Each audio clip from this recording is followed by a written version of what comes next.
Toyota Prius এই গাড়িটা এত সুন্দর সুন্দর ফিচার অফার করে, এটা আপনারা না দেখলে বিশ্বাস করবেন না।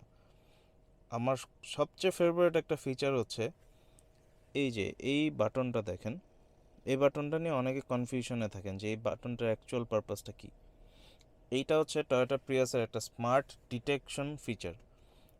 এই ফিচারটার কাজ হচ্ছে এই বাটনটা যখন অন থাকবে তখন গাড়ি এসি অন থাকলে ডিটেক্ট করবে যে গাড়িতে কয়টা প্যাসেঞ্জার আছে।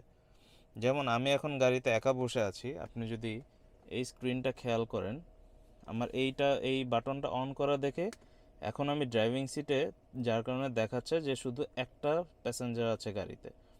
অ্যান্ড এইটার সুবিধা হচ্ছে গাড়িতে যখন মাত্র একটা প্যাসেঞ্জার আছে এই সবগুলো ভেন্ট কিন্তু তখন একদম হালকা বাতাস দিচ্ছে।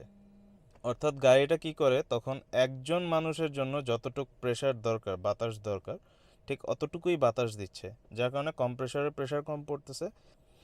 এখন এই ফিচারটা যদি আমি অফ করে দিই, আপনারা দেখেন স্ক্রিনে, এই যে আমি অফ করে দিলাম, এখন সবগুলো ভেন্ট দিয়ে জোরে এয়ার ফ্লো শুরু হবে। সে মনে করবে এখন পুরো গাড়িতে প্যাসেঞ্জার আছে, অর্থাৎ তার সেন্সরটা অফ হয়ে গেল। কিন্তু আমি যদি এই যে এখন অলরেডি প্রেসার বেড়ে গেছে, এয়ার ফ্লো বেড়ে গেছে, কিন্তু আমি যদি এটা ফিচারটা আবার অন করে দিই, ওই যে এখন আবার দেখাচ্ছে যে একজন আছে।